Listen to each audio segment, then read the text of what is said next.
At 22, you were making $120K as a mechanic.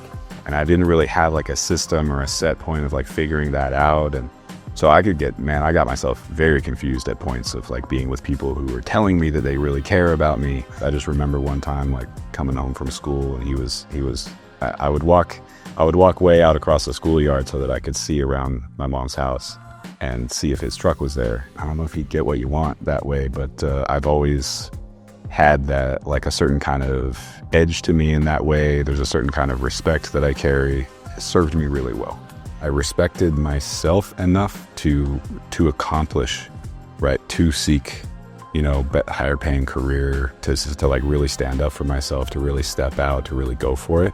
Because of that intense experience, I was able to step into more intense roles. Like the heart, like I buckled down, I did the work, I had the grit to make it happen, and I had bought myself some freedom.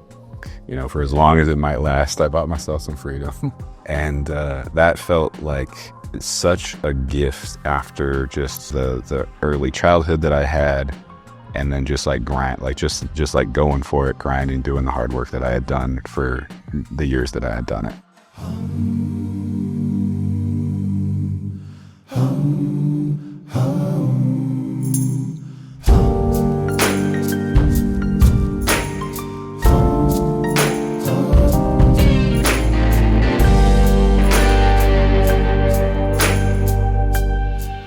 Welcome back to the Limitless Brave Show. I'm your host, Dave Stoltz. Today we have a really awesome guest with us, Mr. Nick Grant. We're going to get into some of his accolades and hear his story. So Nick, man, you were a self-taught mechanic at age 15 and rebuilt your dad's 1951 Chevy truck with just an old manual. Yeah. Yeah. At 22, you were making $120K as a mechanic at age 22. That's impressive, man. Yeah. And at age 24, you bought your first house, renovated it, sold it, and then started value investing in the stock market. Yeah. And retired later that year. Yep. You're now age 34. That's a dream, man. A lot of people want to live that life.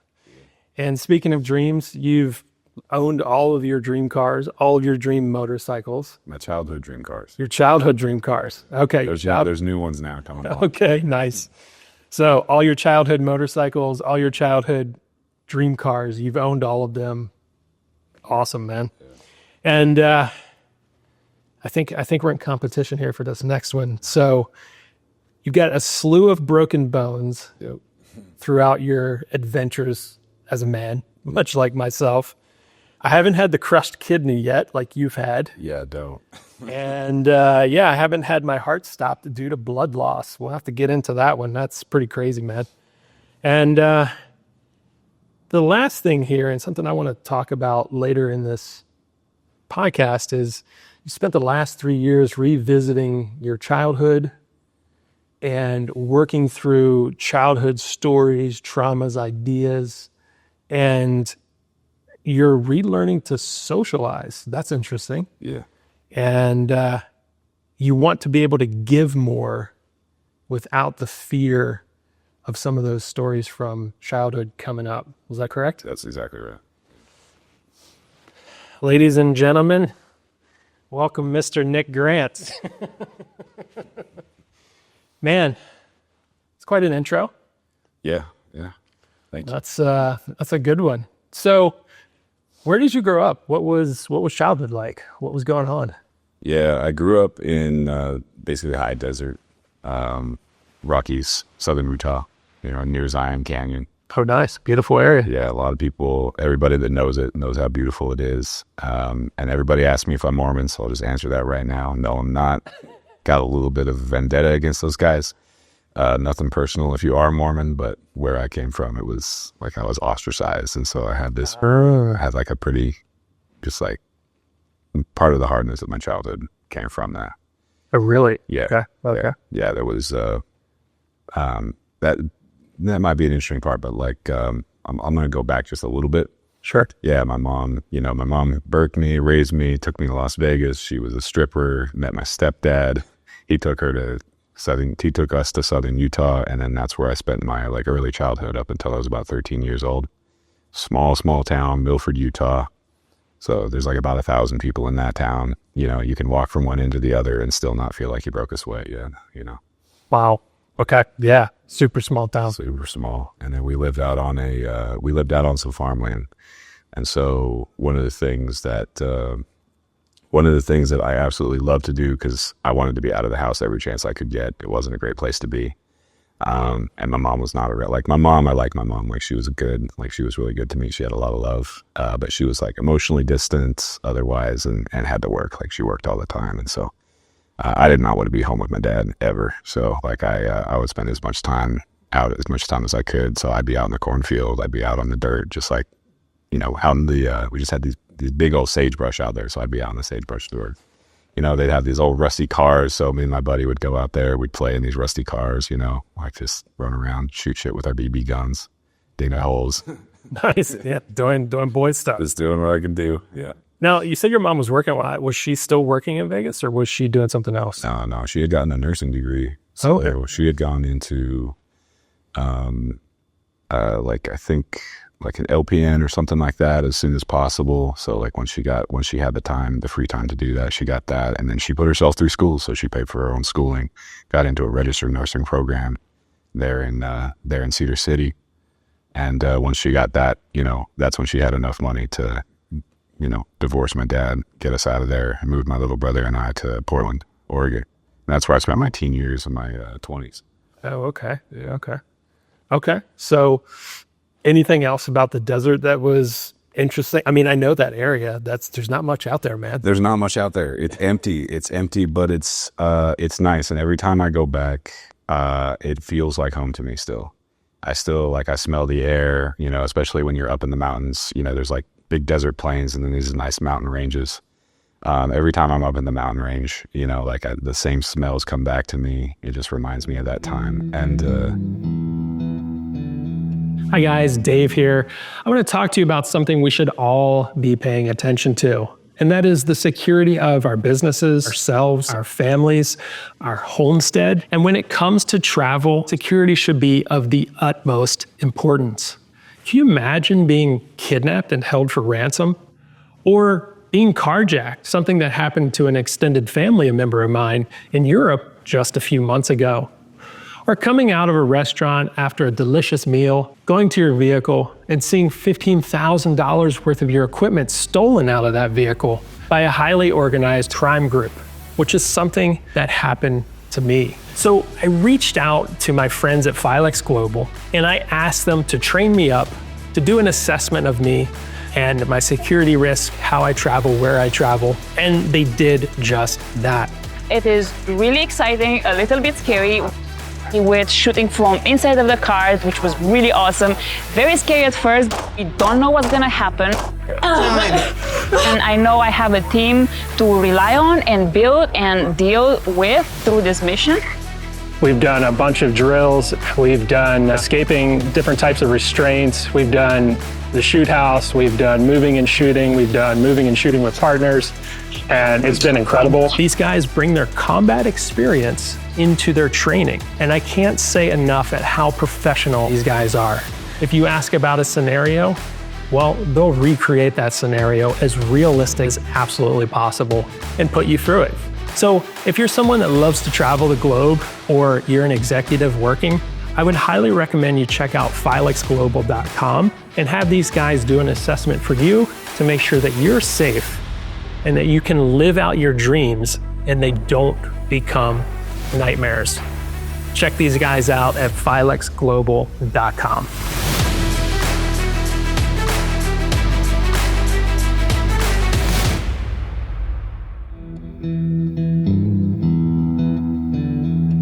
it sounds kind of boring, but it's crazy how much you can kind of make out there, you know, like your mind, especially when there's nothing else to do, your mind can just go kind of crazy and wild and kind of come up with whatever. Do you feel like you're more creative coming from that background? In a way, yeah. Really? Like it definitely lent me to a lot more like internal creativity. Like I've always had to entertain myself. I've always had to engage myself.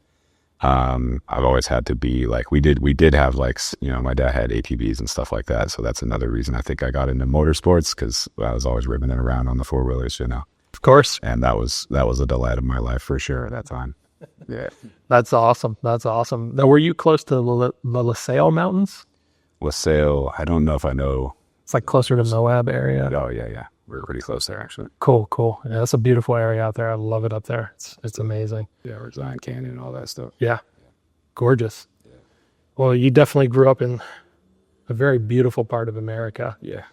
Sounds like childhood and home life wasn't so beautiful. No, it wasn't. As part of that, what you talked about with like the, for the last 3 years for me of just like getting into like revisiting all that stuff, getting more, I want to say like grounded, more aware. 'Cause most of my life, like that's been that home life has been like a major player in the way that I chose to live my life, and just like one thing after another, always busy, always engaged. And then at some point, 3 years ago, just sat down and realized I wasn't really enjoying myself. Something was missing. I was like missing aware. Like I just wasn't aware in a way that I wanted to be. Gotcha. So what was going on at home? Like what was home life like? Was there abuse there? Oh yeah. My, it's like, if I can tell you a story about it, like the way my dad was, he would come in and, it's just like, I always kind of knew, like as soon as he walks in the door, it's like my ears are perked up and I'm waiting. I'm like trying to listen even just to like exactly the shuffle of his footsteps. Like what kind of mood is he in? Cause I need to, like, it's like, I need to know, like, and it's like, did I take care of everything? Like, was the trash taken out? Like, did I leave a dirty dish in the sink? It's like any little thing. It's like, if he comes in and he's just like, frustrated, it's like, he's going to come take it out on me. So like a total fear response Total response. The dad. Yeah. Yeah. That's And unfortunately pretty common. Yep. And, I just remember one time like coming home from school, and I would walk way out across the schoolyard so that I could see around my mom's house and see if his truck was there. Like, cause I wouldn't know if she was going to be there after work, or if he was going to be there, or if nobody was going to be there. And so I would walk out to see if his truck was there, so I could kind of like prepare myself. And, there was one day he was like just sitting out there. He was just like watching this, and he caught me doing it. And like, I got back around the corner, and he just like grabs me by the shirt collar. Why are you walking all the way out there? Like, why are you walking all the way out and around the schoolyard? And you were looking to see if I was here, weren't you? That kind of thing. And Wow. I just immediately just like, it's like every time something like that would happen, I'm just like closed in, and I'm just like, I don't know what to do about it other than just like take it in. Wow. Yeah. That's pretty hardcore. Yeah. And that was the norm. And it would get like worse than that, I think. He would ask like, oh, hey, what do you kids want to do today? He would come in, and it would sound like light and easy. I'd say, oh, I like, I'd like build I knew I should be cautious to answer. Like, but then I think the last time I remember like answering honestly, was like, I felt in my gut, like I should just say something I know he's going to be okay with. But I felt like a little bit of courage in my belly to like, like I want to go, I want to go ride the ATVs. Like, that's what I want to do. I want to rip it up in the dirt. And so I had the courage to say it, and I said it, and he just laid into me. He just like, you're so fucking inconsiderate. Like you don't even think about all the money that I spend on you guys. You know how much it costs. You don't even know, like, can't you think about how much it costs to put gas in those things, all that kind of stuff. Wow. This is me at like 6 or 7 years old. Wow. Yeah. Wow, man. Yeah. So it was a mess. I didn't want to be there. Right. So I totally understand why. Now, I want to jump forward for a second, and then we'll jump back. Yeah. Do you feel like living in a little bit of fear of your father? I'm talking a little bit. Mm-hmm. Do you feel that it was good for you as a boy growing up into a man to kind of learn about a little bit of a discipline, a little bit of like anger. Oh yeah, in the like the darker side of the masculine. absolutely. There was a long time where I rejected it. Like I rejected it, but there's the more that I have opened to it over the last, like, I don't know, 7 to 10 years of my life, the more I've like forgave my father, thought about him in that way. Like I feel pretty grateful actually in a lot of ways, because I meet a lot of guys that just don't have that experience at all. It was all easy. Yeah. And they're like, oh, you don't need to have this kind of anger and darkness. And I'm like, well, I don't know if you get what you want that way, but I've always had that, like, a certain kind of edge to me in that way. There's a certain kind of respect that I carry, which, I feel like served me really well. There's a certain way where I respected myself enough to accomplish, right, to seek, higher paying career, to like really stand up for myself, to really step out, to really go for it. Because that intense experience, I was able to step into more intense roles. I was able to step into more intense negotiations that most people wouldn't even consider. Like some of the people, like I remember my uncle when I first went from I had a super cushy dealership job, super comfortable dealership job, like 35, 40K an hour, plenty of money at the time for me to just like enjoy my life. Brand new building, state of the art, everything. So comfortable, air conditioned, massive building. And like we didn't even have that much work because it was a new company that had just come to town. Okay. So they were still building up a reputation. They were still building up, but the guy that owned the place had plenty of money. So and hired me, and I was doing good work for him.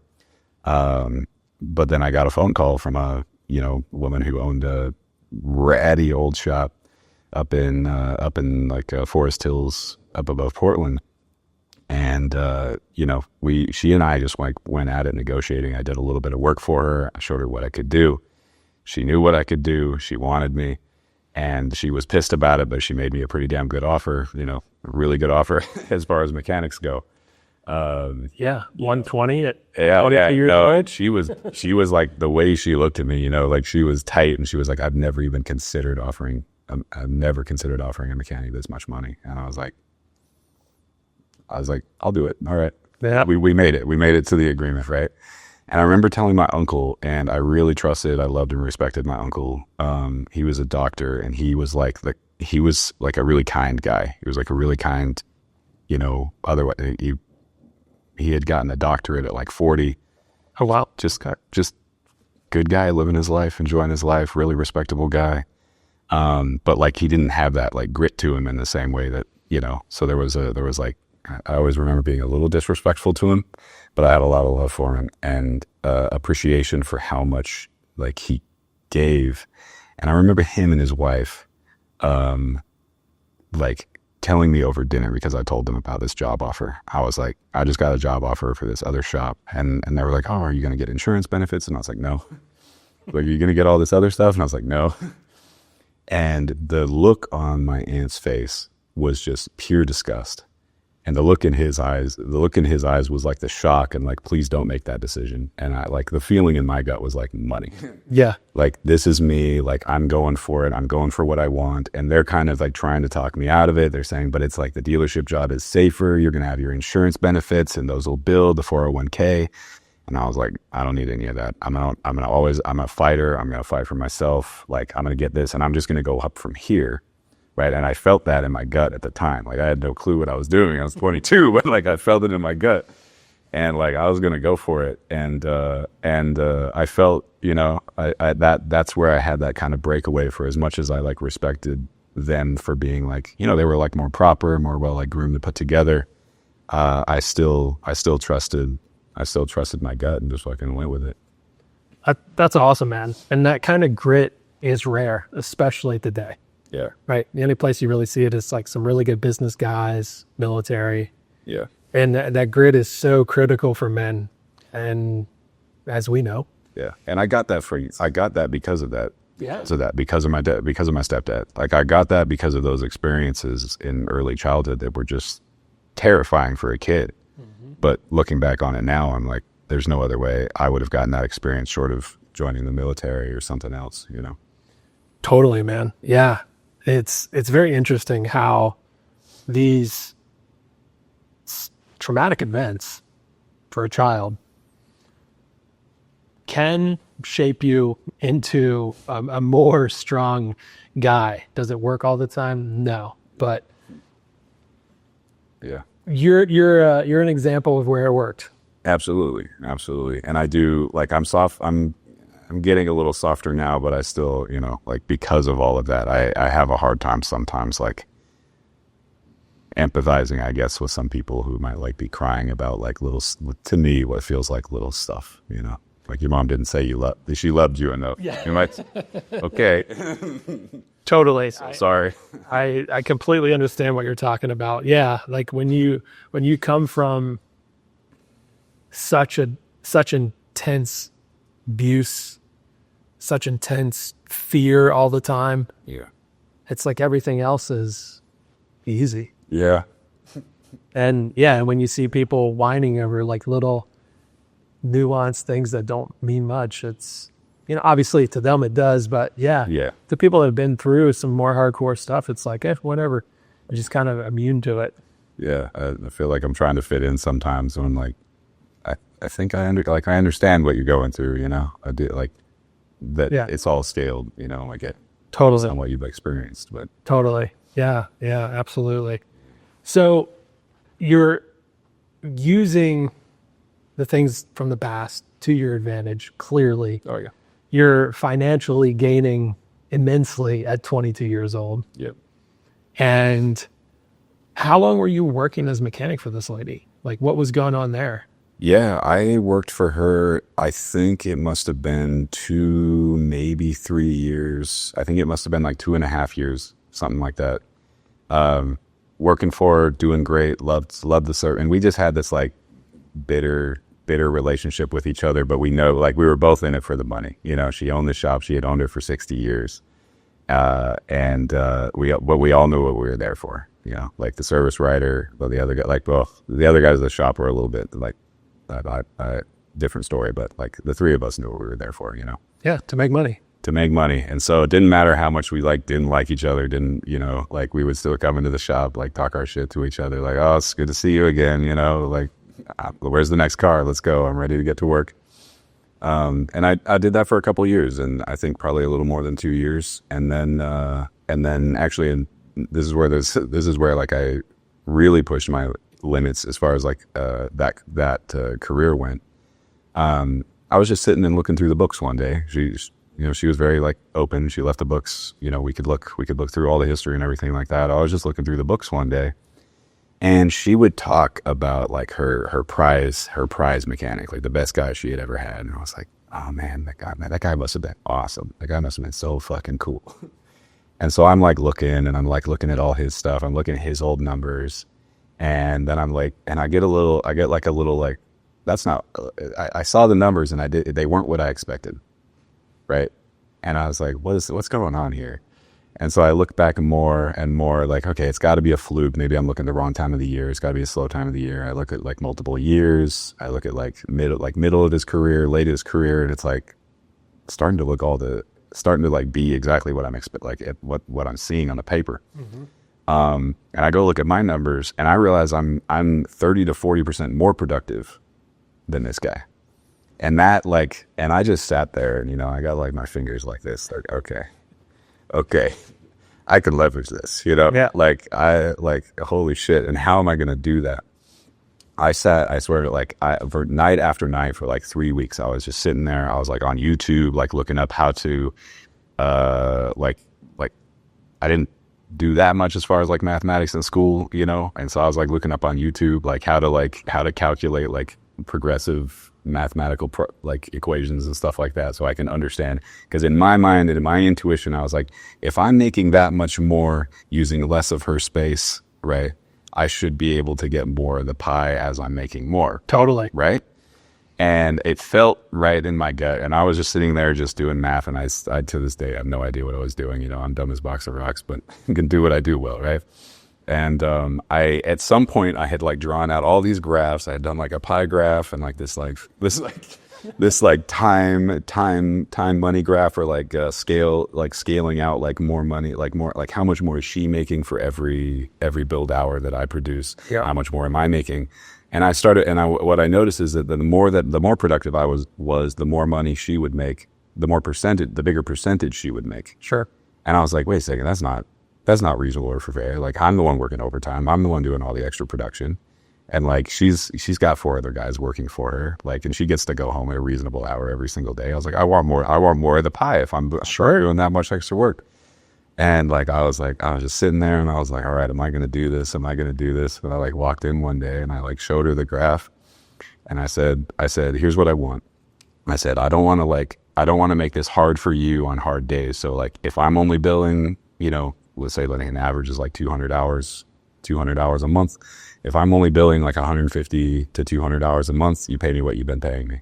If I go over 200 hours a month and I start hitting what I've been hitting, like 250 to 300 hours a month, like if I start hitting those higher numbers, like I want, you know, I think quite a bit more money. Sure. But yeah, I was like, what it calculated out to is that if she actually said yes to it, I was going to make over $200,000 a year as a mechanic. So this was on top of the one. This was on top of the 120. That's awesome. And she said no. She said, absolutely not. You're out of your fucking mind. You're too young. I'm not going to do it. Just get it out of your head. And I was fuming. I was just sitting like I was holding this all in. And I was like, you know, all the swear words, all the slurs coming up in my head, right? And I go to the back of the shop and I'm like, okay, what am I going to do about this? And I was like, well, I obviously have to call other shops. Somebody's got to understand this. Like, somebody has to understand this. And so I, you know, after work that day, got on Craigslist and started looking at all the job offerings. I went to 5 different dealerships and like 2 more like small shops. And the 5 dealerships, one guy just straight up laughed at me. He just started laughing at me when I pitched the idea. Another guy looked at me with just like absolute confusion, and he's like, what kind of drugs are you on, kid? You know, and I'm just there, and I know like steadfast inside of me, like it's like it doesn't even faze me that he's looking at me like that. And he's looking at me and telling me, he's like, I pay my top guy who's been here for 10 years, diesel mechanic, $25 an hour. I can't even consider paying you anything close to that because it would piss him off. Sure. I was like, fine. All right. You know, just walked out the door, like no big deal. Did that basically 6 more times. In the 7th one, I just found this like nice little mom and pop shop. He ran the shop. She ran the books. Sat down and talked to her. And we got to know each other. We liked each other. And then I said, there's one thing that's going to be a little awkward about this. And it's going to take a little bit of explaining. She's like, no, I'll understand it. Don't worry. And I was like, okay, cool. So I showed her the graphs. And she's like, if you can hit those numbers, I will gladly pay you that much money. Nice. I moved my toolbox the next week. That's awesome. Yep. But I only was there for like 6 months because I sold the house and retired after that. So I didn't have to live in that too long. Okay. So you bought the house at what, 22? Mm-hmm. No. I bought the house at 23. So I was 23 years old when I bought the house. Okay. Yep. And then you sold it at what age? 26? 26. So in 3 years, made enough money to sell that house, or to get out of that house, kind of retire. Yep. And then start doing the value investing. Yep. In the stock market. Yes. I want to get to that. Let's go back to your teenage years. What was going on there? Teenage years are probably the most embarrassing. I mean, it's probably the most embarrassing time of anybody's life. But like, sure, super embarrassing for me. It was like I was coming out of everything that I did know. My mom had moved my brother and I to Portland, and so I'm going to like this. The school is bigger than the town I moved out of, and just also coming from a place where I didn't have the same outlets that I normally had, so kind of shutting down. Didn't really know what to do, didn't know how to deal with it. I did have like a couple friends and stuff like that, but high school for the most part was... Hey, Dave here with the Limitless Brave Show. I hope you've been enjoying the show as much as I have been enjoying making it for you. And I want to introduce our next guest. And this guest is doing some amazing stuff in the world. Please welcome Woobies. Now, I've recently partnered with this company because of their incredible mission. Their mission is to put a pair of Woobies on every homeless vet's feet. That's a huge mission. And it's one I can get behind. So guys, if you go and purchase a pair of Woobies, a homeless vet's gonna get a pair of shoes for free. And we need to help out our vets because they put their life on the line so that we can live in this incredible country. And so I was very curious about this company. I flew down to Dallas, Texas, where their headquarters is. I spent the day with the CEO, and let me tell you, these guys are on point. And not only that, it's a veteran-owned company. So it's veterans helping veterans. What an awesome mission. So these are the Mod 2s, and this is the high top version. They also make a low top version. These shoes can be worn on land and in the water. This is the official shoe of Naval Special Operations Dive School. Guys, if Special Operations is using this shoe, you can too. And so I took my Woobies to New York City recently, to Washington, D.C., and around Los Angeles. And let me tell you, they were comfortable right out of the box and something that I enjoyed wearing. They have a true paracord shoelace and a certified non-slip sole. So if you need a certified non-slip sole for your work, these are the shoes. And this is a canvas upper, and it breathes and dries really quick. So if you're in and out of the water, like I am when I'm diving, these things are awesome. They have a lot of different colorways for you to check out. So please go support their mission at woobies.com. I did have like a couple friends and stuff like that, but high school for the most part was,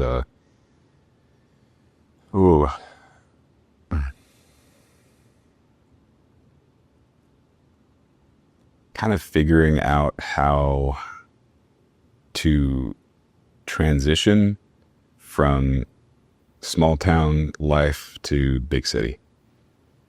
And I figured it out. Like, it took me a while because I was otherwise like a very like independent kid to begin with, and then going into school and then just being totally surrounded by people all the time. It was very different. I didn't have the ATVs. I didn't have the lands. And luckily at that point, I got more into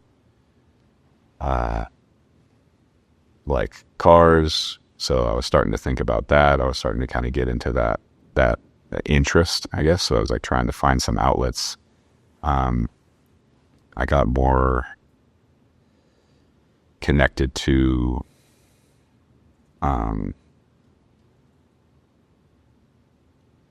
music, actually, because I had played a little bit of saxophone before I left. And then I started playing.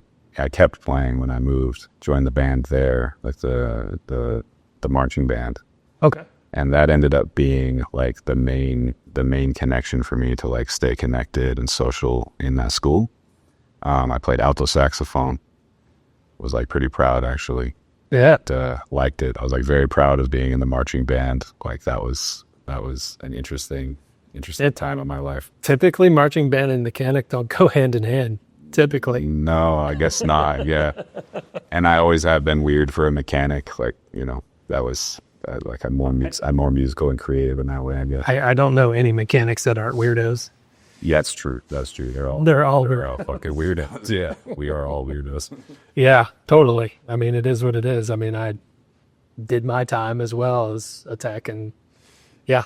So was high school like pretty turbulent, or was it pretty easy? High school, it feels like almost non-existent for me. Like it was just so neutral compared to everything else. Like I was out of the intense household situation in Utah, and it's like even in my memory, it's mostly just new. Like there's some like cool and interesting moments. Like, you know, like I was a really attractive kid, so like like the girls were always, you know, like I always had available. Yeah, they were always available, and that was always nice, you know. And I had that, and like I had a couple of my, like, I have a couple best friends, and we would go powwow together. I was the first one to get my driver's license, so I would drive us around everywhere.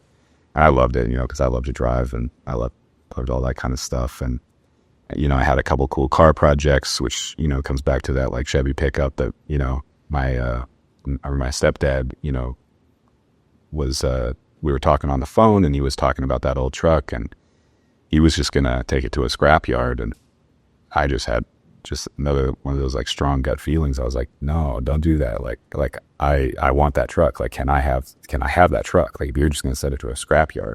Yeah. He said yes. Well, he said yes. He said, as long as you can come get it and do what you want with it. So I, like, you know, my mom had a friend, and he had a big old trailer, and, you know, drove down to southern Utah, loaded that truck up on a trailer, brought it back. And yeah, I literally sat in the garage with a manual, like with one of these old, like, repair manuals. And I would, like, just go over all the little pieces of the truck. It wouldn't start, wouldn't run, wouldn't stop. The brakes didn't work, none of that kind of stuff. And I would just, like, pluck apart. I remember getting absolutely pissed off trying to, like, get these rusted ass drum brakes off of this truck, which is insane. It's impossible on a truck like that without special tools. Exactly. But I have all the weird shit you try when you have no idea and no money for tools. Totally. Like ratchet straps wrapped around with a jack, and I'm just pulling the jack, and it's, like, so unsafe. You know, that could have snapped, and you snapped in the face.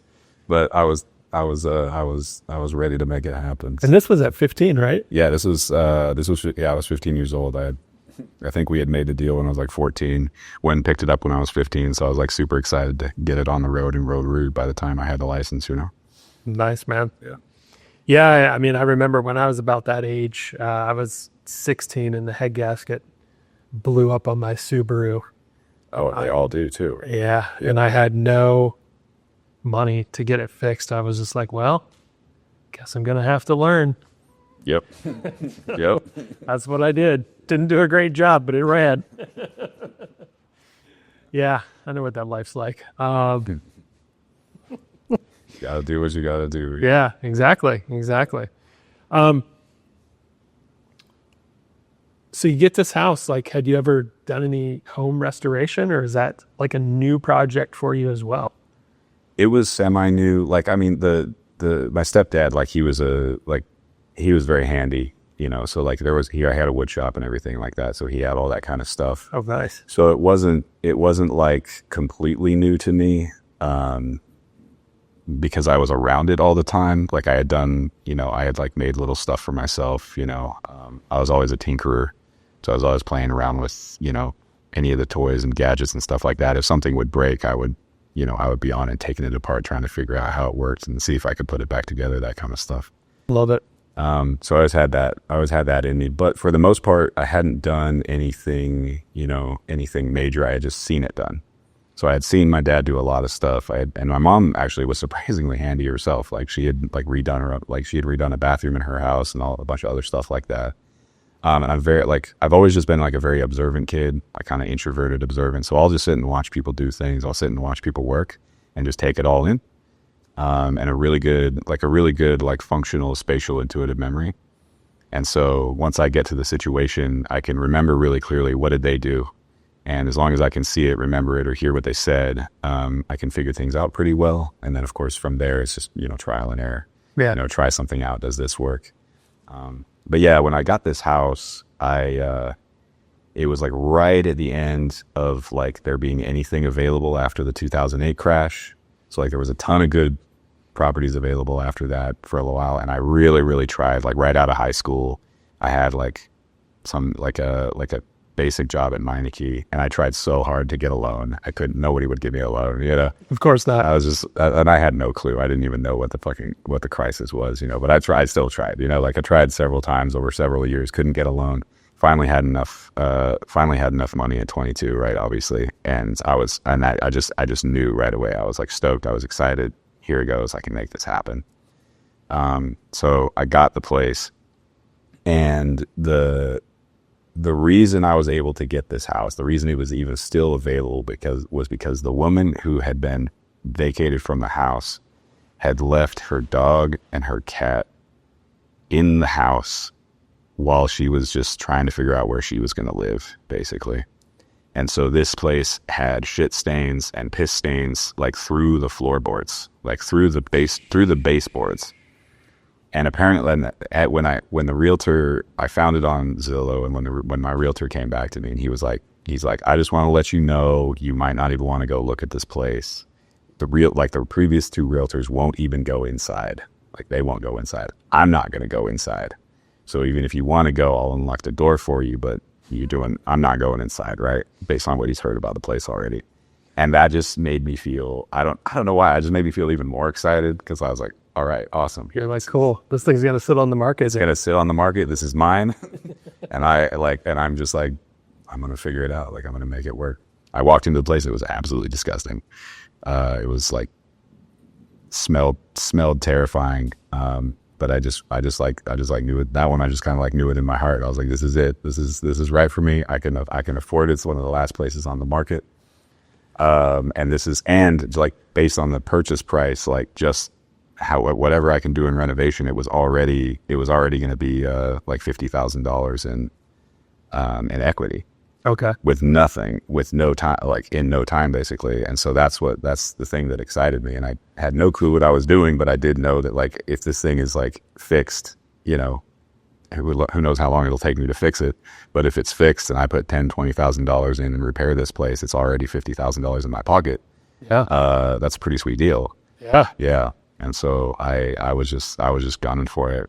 And I think my realtor at some point actually recognized the deal and kept trying to, like, he was kind of trying to get me to back out of the deal, because he would be like, hey, the bank's just being a little slow. We don't think it's going to be fast enough for the other bank to get it in. We're going to end up going over a deadline. I don't think it's going to go through. And I was like, no, like, what are you telling me right now? And he's like, well, the bank that owns it now, they don't want anybody who's just going to be like building it just to sell it. You know, they want, like, they basically want like a letter to know that you actually want to buy the place for your own personal use. And I was like, I'll write a letter then, like, yeah, you know, I was like, what are you doing? Stories. Yeah. Yeah. Like, just stories. So like, I pushed through all that, got the place.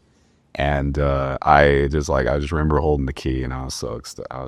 I was so happy. You're like, I can't wait to shovel shit and deal with the piss. I was stoked for it, though, you know, because I had that when I was a kid. Like, I loved some old cars, and I loved some old messes to clean up and make beautiful. Sure. Like, make them my own. And it's like, I've had so much pride. I've had so much pride in that. And that's a good lesson, you know, like, you know, one of my first podcasts, Jovan, he was talking about, you know, how people want it super easy these days, and nobody wants to work for anything, you know, but You get the best stuff when you think work for it. Yeah. Nobody wants to buy a house with shit and piss like all the way through the floorboards. Yeah. You know, but there are a few people out there that are willing to go through the shit to get to a higher, better place. And it's like a perfect example of taking something that is a disaster in most people's eyes and turning it into ultimately your retirement. Yeah. Yeah, that's exactly how I saw it. I was just like, I want my place. I want my own house. I want to own it, and I'm willing to work for it. And this is what I can do right now. And not only did I want to own it, but I was like, I want to own it and have as much equity as possible. I don't want to be like strapped with like a massive, you know, mortgage payment that so many people, you know, were just like that. I mean, that was the whole thing with the .com or the 2008 crash, was people were just way over leveraged and just got like wiped clean, you know? And I definitely was aware of that to some degree, and was like, I don't want to deal with that. Like, you know? Yeah. Those people didn't know what they were getting into, getting all those ARM loans and stuff. Holy shit. That was insane. Mm-hmm. Totally insane. And I can't say I fully understood it, but like, I understood enough to not, you know, to know that I wanted as much ownership and I wanted as much equity as I could possibly get my hands on. And I found myself a shithole to fucking clean up and beautify. It's amazing, man. I mean, I know exactly what you've been through, because my whole life, that's all my parents did. Buy a house, restore it. They'd like to buy historical properties, restore it. Yeah, buy the next whole other level, man. Buy the next one. Yeah. And so, like, I've never even really lived in a a finished house to a degree. You got it now, but Yeah. Got one now. But yeah, that's a really cool story. And I love like how you went through this barrier that everybody was stopped by, got the house, and then moved into value investing, right? Value investing. Value investing. Yep. All right. Sell the house, get into the stock market, value investing. Had you been involved in the stock market before? Okay, so you have been dabbling for a while. I've been dabbling, yeah. Okay. Yeah, so the thing that got me into the market was I had been listening to I basically listened to Warren Buffett, and I listened to Charlie Munger on podcasts and anything I could get my hands on, and I would just listen to them while I was wrenching on cars, you know. And so they had been in my ear for months and months and months, and like everything, all their wisdom, everything they had to say. And then a guy, Phil Town, I listened to him a lot, and he was a guy that had learned directly from, Warren Buffett. So I had that guy in my ear over and over again. And then there was one statement that got me.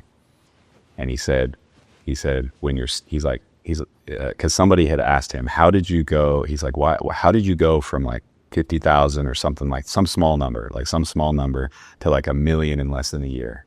And he said, with that strategy. And he said, well, when you have a smaller amount of money, you don't have to be as strict because it's easy to make back that small amount of money. You can be more risky with the smaller amounts of money. He's like, but I'm talking to guys who are investing like hundreds of millions and billions, right? You need to have like a really, really solid strategy to make sure that you're keeping your wealth solid, right? And that's why Warren Buffett does as well as he does, and the guys that do that do as well as they do. But it was that one little thing that he gave that just had me instantly know that I could do it. I was like, oh, fuck. I just got this automatic, like, I've got $30,000 laying around, right? I've got an extra car I can sell. Like, I've got whatever I need. And I can use basically the exact same strategy, and then I can just open up the risk profile. And when he said that, because I was like, I can make $30,000 back pretty quickly, right? My overhead on my life at that time was so insanely low. The mortgage was just barely over $1,000, and I'm making plenty of money. Yeah. And like the only thing I'm spending it on is just like cars and motorcycles. So I had a Corvette, I had 2 trucks. I was trying to swap one into another, and I was like, I can stop doing that, for a little while, just so that I can move up financially. And so I knew that if I made a mistake, I would just make the money back again, so that I could basically learn. I could build my chops like that. And so I had been playing around with something like $10,000 to $20,000 for several months. Was kind of getting my feet wet, basically. And then one day I just thought, like, I can just do this. I can sell the house. I can just do this. I should also add that there was a specific life circumstance that like sparked all of this. Like that specific transition, because I did have a pretty strong intent to retire, but I didn't really have like a strong goal to have that happen anytime soon. What happened that year was my mom passed, and that was pretty intense for me. And so there was a whole lot to handle with taking care of that I had been handling, taking care of her, making sure that her home and everything was taken care of, like her bills were paid before she passed, and then after she passed, taking care of like the probate, like all that kind of stuff. Yeah. Getting everything transitioned, taking care of all that. And something happened after she passed where I just got such a strong feeling that I was done. I was done with Portland. I was done with Oregon. I needed to get out. I needed to get away. And I trusted that. And so that had everything go quite a bit quicker. And that's why I ended up selling the house to do the investment. Because otherwise I would have just stayed living in the house and just kept investing the money I was making. But once I felt like I wanted to leave, I had to kind of sit with the decision of renting that house out, and moving and like trying to invest a smaller amount of money. But there was $150,000 of equity sitting in that house.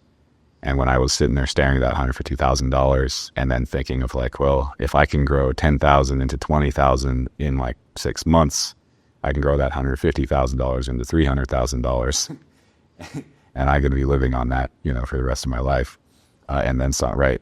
Yeah. Do that over and over again. And so I didn't sit with it long, but I did sit with it for a moment just to like really feel like, is that the decision I want to make? But all of those factors together really pushed me into that position where that felt like the right thing to do. And so I sold the house, took the cash, went to Austin, and then I've been doing that ever since. Okay. Do you know what it was with your mom's passing? Like, was it an instinct? What was it that hit you with that you were like, hey, I need to leave here. I'm out of here. I'm done with all of this. And I'm going to sell this like thing that so many Americans like work their ass off to get and would like never sell it if they really, you know what I mean? Yeah. Like what was going on for you personally that like triggered all of that? I think it was two things. I think one of them was instincts. There was an instinctual thing happening that happened, and I felt something in me just relax in a way. Like it's the saddest moment of my life, to be honest. Like all the shit that I've dealt with, that's the thing that's like brought the most grief to me, you know.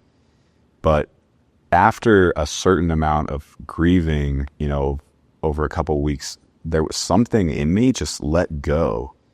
And I realized that I had felt obligated in some way to just be like, to be there to care for my mom, to be in a certain way. And I hadn't really, and I had never really recognized that about myself. I had never recognized that a lot of the ways that I was living, as bold as I've been to just do what I want to do, there was still some way that I was living for my mom. And so there was still this way that I was staying there for my mom. I was staying close to her to make sure that she was going to be okay. And as soon as she was gone, all of that like expectation that I had on myself to perform, I guess, or take care of her, you know, left with her. And then it was like I felt myself in a way that I hadn't felt before, just like, you know, and I didn't really care to live there. I didn't, you know, it's a beautiful place to be. It's a beautiful city, but I didn't want to be there. I was like, it's cloudy all the time. I want some sunshine on my skin. I don't really like the politics there. Yeah. Did you feel free? Was there like a sensation of freedom? Yeah, it still feels a little weird to say, but you know, because it feels maybe it's like it's a little crass or something like that. But yeah, I felt free. I felt free in a certain way. Yeah, I did. I felt like I'd been really, really caring for her, and now I just felt free.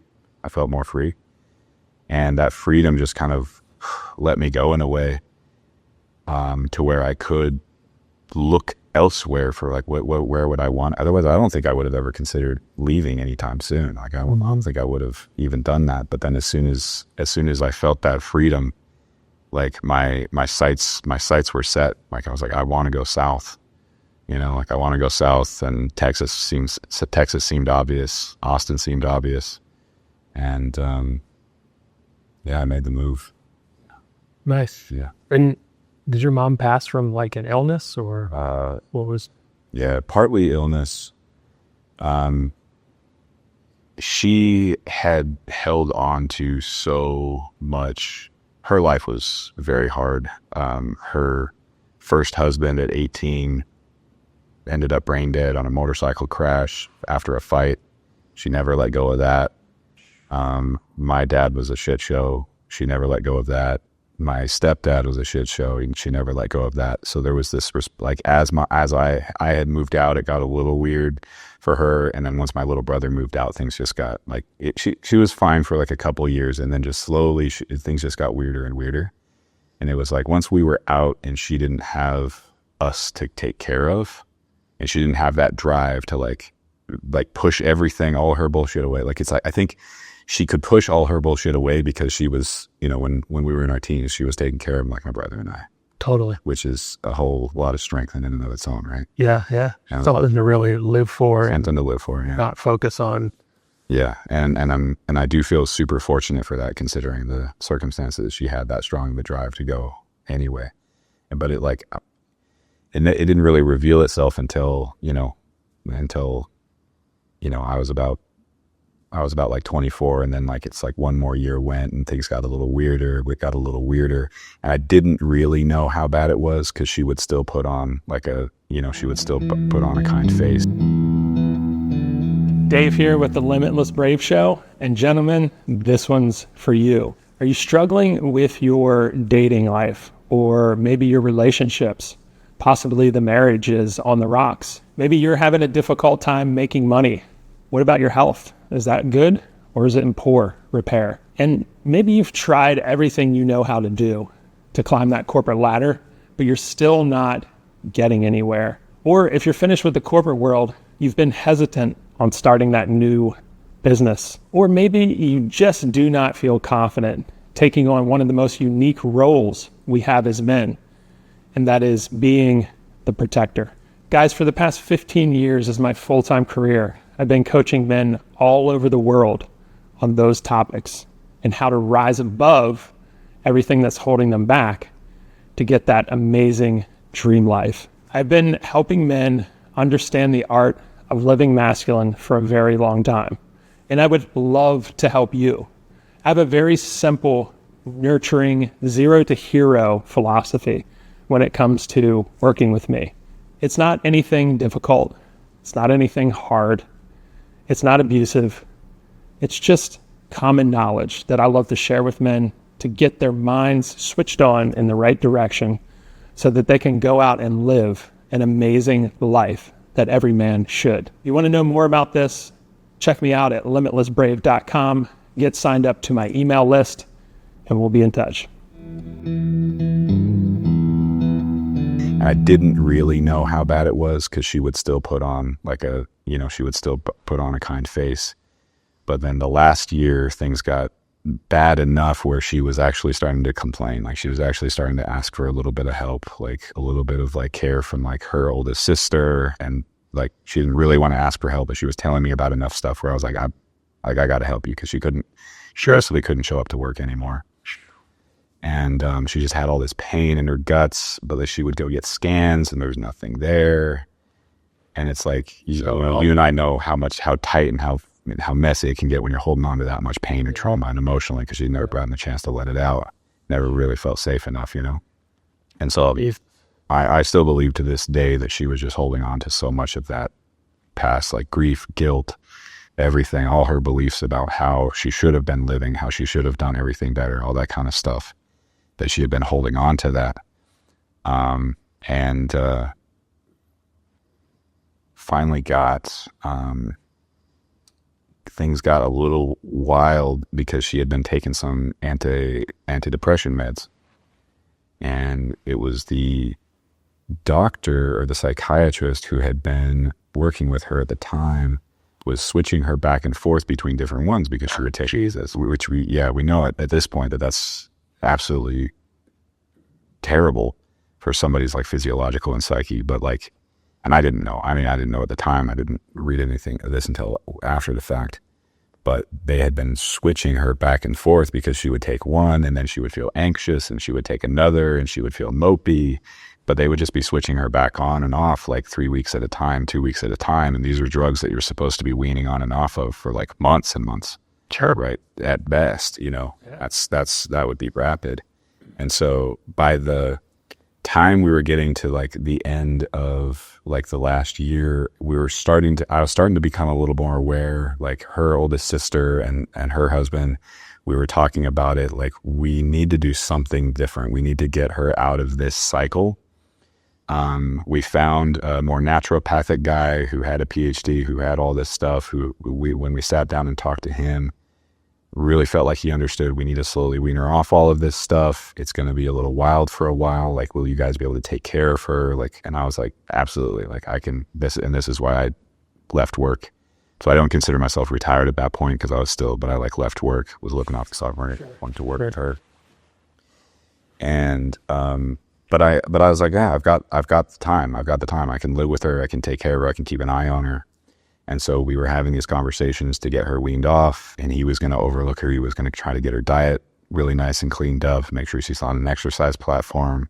He didn't take insurance, but I was going to pay for all that. And just because I was like, I want my mom to be, healthy and well. 100%, man. And so we were all set. We were good. And he was going to see her at least once a week, if not more. He was going to do like just more like therapeutics, that kind of stuff, like talk therapy, let her get some of this stuff out.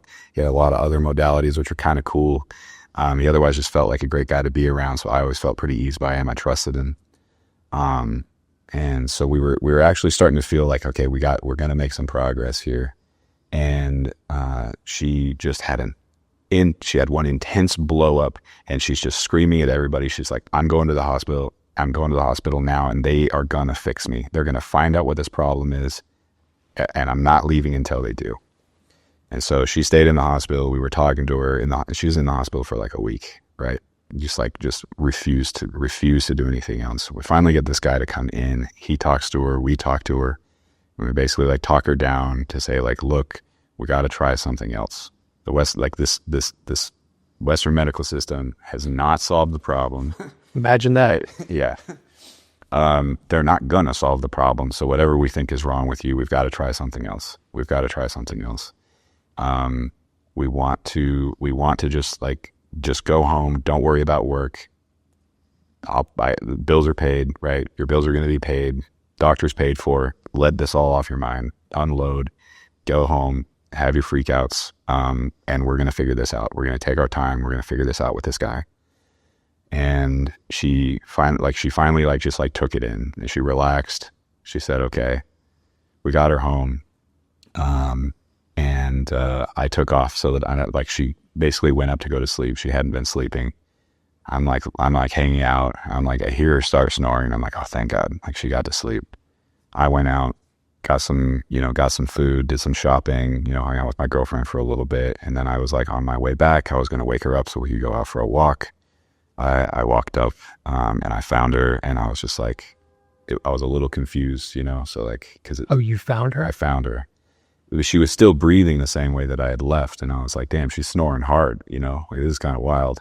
But it like something started to feel a little weird inside of my body, but I didn't really think anything of it until I put my hand on her. And then it was just like chills running through my body. And then I'm like trying to move her, trying to wake her up. And I'm like, this is weird. I slap her face lightly and nothing happens. And I'm like, okay, come on. She can't be sleeping this hard, And then I just finally was like, well, fuck. Okay. Like, fuck it. And just like, absolutely, like, just give her a big old slap in the face and nothing. She's still breathing the exact same. And I immediately call 911. So I'm like, something's wrong, something's major wrong. And I started looking around, trying to figure out what happened. And there was just a bunch of pills in the kitchen sink. So she had basically just downed all her meds, two full bottles of essentially pain, like oxycodone, I think, and some other anti-anxiety med or something. I don't remember. It was like a sleep medication, I think. But she had downed 2 bottles of these. And, paramedics got there. And from there, it was like take her to the hospital, get the scans, and half brain dead, basically, not coming back. So we made the decision, like a couple days later, and that was it. Damn, bro. Yeah. So that's a tough one. Yeah. That definitely left a scar for me as far as like the city, the place. It's like, it's still kind of heavy for me to go back.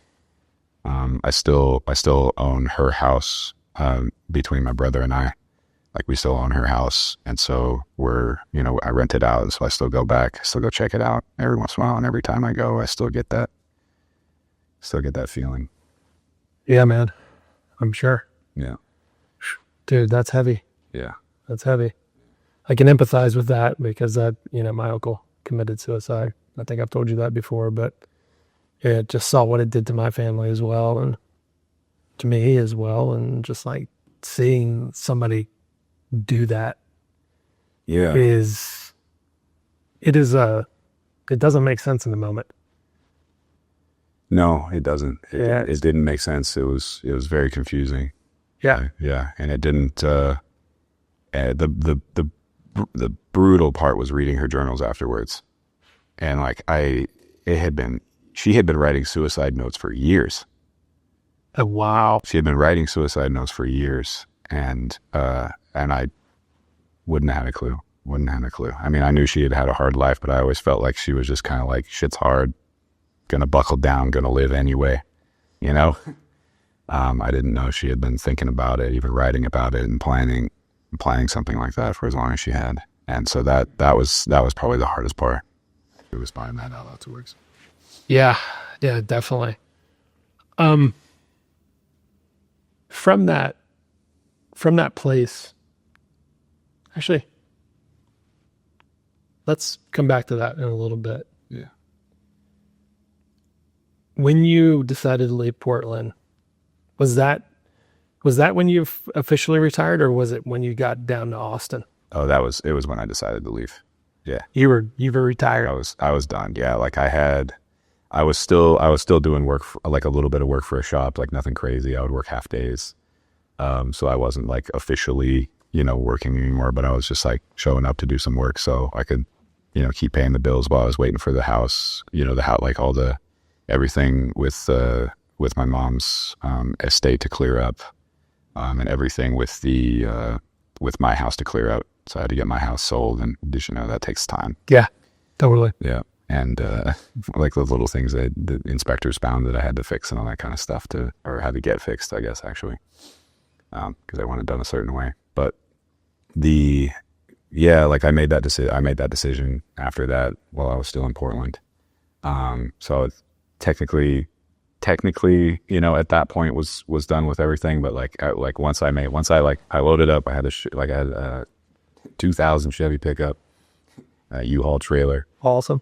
Haul it all. I did 30 hours straight. It was one of those things where I was gonna park. I was gonna I told myself I'll drive 10 hours, 12 hours at a time. And then I would get to 12 hours and I'd be like, I can go a little longer. And then I would go a little, I'll be like, it's going to be just a little longer till the next town. And I just kept doing that until I'm like driving over some train tracks, getting probably like an hour outside of Austin. I remember driving over very specific train tracks because I remember just like my memory just skipping, like when you get that tired, you've been that long, but like 30 hours in, my memory is skipping, but I'm like staying in the lanes. I'm doing the speed limit. So I'm like, I'm all right. We're going to make it all the way. And I made it all the way. Nice. Yeah, I've had a couple of those drives. I know you're talking about. What was it like at 26 years old for you? And maybe it didn't register, but what was it like to be like, yeah, I'm retired. I'm done. It didn't hit just then because it wasn't, I didn't consider myself like retired. I should say that I wasn't out of the ballpark yet. Right. So I think I had like $180,000. So I had sold the house for like 150. I had like 20K. I had spent some getting everything fixed up. So I was like, maybe I have like $180,000, and I'm like, I could still fuck this up. Right. Like this isn't a lot of money to try to start investing with. I'm still being a little bold and a little cocky to think that I can do this at all. Right. So I felt pretty good about it, but I was still I still had that, like, I'm still going to be fighting for this. Like, I'm still going to be paying attention. I'm going to still be reading every day so that I can make sure that I can make the right moves here. But I did have like several days where I'd go out on a bike ride and I would say, I don't have to go to work today, and that felt pretty good. And then, like 3 months in, I had like a big bump in the market, and, I was like, I can just go buy myself like a kick-ass car right now. So I took some cash out. I was like, I went and found, there's some like really well-built cars, like they're down in Texas. Oh yeah. I found myself a Camaro that had been built by ADM. This is a 2014 Camaro SS. Nice. It had been built by ADM, supercharged, Nice. boxed, intercooled, Nice. putting out like 800 at the wheels, and looked sleek as fuck, all white, like white, black interior. And Nice. it looked perfect. I drove to Dallas to get it, drove back, and it's just like, straight piped out the back. So you just like tap on the gas. When I was like, dream, right? Yep. And I like that was one of the, like, as I was driving that back and just hauling around town with that, and I just felt like an absolute stud for a while, like I was like, I've got the cool car, I can do what I want. I would just drive over to Zilker Park, I would lay in the park, and I was like, I can just lay in the park and I could read a book all day in the sunshine. And that felt like such a gift after just, the early childhood that I had. And then just like grind, like just like going for it, grinding, doing the hard work that I had done for the years that I had done it. Like the heart, like I buckled down, I did the work, I had the grit to make it happen, and I had bought myself some freedom. For as long as it might last, I bought myself some freedom. Yeah. Yeah. I mean, that's the dream, right? Yeah. It's the freedom, And that idea has changed as time has changed. It used to be to have the house. Yeah. To have the family, have a little extra spending cash. Yeah. It's like, that idea's changed to like, I just want to buy my time back. Yeah. For a lot of people, I think, at least a lot of people that I hang out with, and I'm sure you too, it's like, I want to be free to do what I want when I want to do it and not be tied to these things, even though some of them are assets, right? Yes. So, yeah, that's cool, man. That's really, really cool. That's a feeling that, I think the older generation, obviously the people that are retiring like at 65, they're like, yeah, finally, But to do it at 26 is incredibly impressive. They're living the whole FIRE thing, financially independent, retire early deal. Like, that's just awesome. Are you still trading now? You still trade today? I don't trade as much. Like I'm not as active just because the pot got big enough to where it's like, it's more likely I'm going to fuck it up than I'm going to make it better. And it's more risky. I do have like, I think about it every once in a while and I'll make a couple trades, but like for the most part, I just leave it. I've got a big old chunk of NVIDIA and Tesla. Oh, nice. I had a very strong intuition that if AI did anything, that it would be as big or bigger than the .com boom, and then of course I wanted to be in the most fundamental category for who was going to be supporting AI, and that's chip makers. And so I bought a few chip makers, and then I've always loved NVIDIA. Henson's pretty great, good team, and he's just got the drive to keep going. So I really think like I really took that from Warren Buffett as well. It's like, you're really investing in the team, you're investing in the guys, and it's like, and I really feel that I've felt that over the years and really taken that on, and that's made a huge difference. It's like, do I trust the leadership? Like, would I give this guy money, the guy who's running the helm, the guy who's at the helm of this business? Would I listening to his videos, listening to him talk, reading his writing, would I hand this guy my actual cash to do some work and get something done and him give me some money back after things went well? Would I hand this guy actual cash? And that's a huge factor for me in answering those questions, as to whether or not I'm going to make the investment or not. And so I've like tapered down, and it's gotten to a point where it's just like I'm a little more worried that I would fuck it up considering how well things have gone for me, in that way. And I don't find a whole lot of interest in like playing with it in a small way. I just, I've got like a nice pot of money at this point that I feel good about, I feel comfortable about. It gives me enough freedom that I can try on, other projects. I can try, building a business that would otherwise be outside, like way outside of my comfort zone, and do things that I, like keep myself interested, I guess, keep myself engaged, and like try to find a way to engage and get back to society in a way that doesn't feel forced. I always feel like I have to do it. Totally. Something I get to create. Yeah. Create something that you really want to do. Yeah. Yeah. Okay. That's cool.